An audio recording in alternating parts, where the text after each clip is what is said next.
Ayon sa dating Prime Minister ng pamilya si Kenji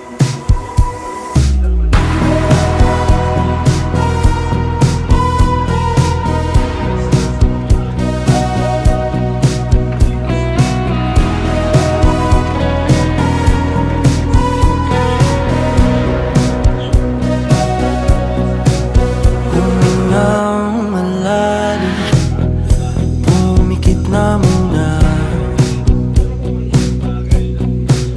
at baka sakaling namamalikmata lang.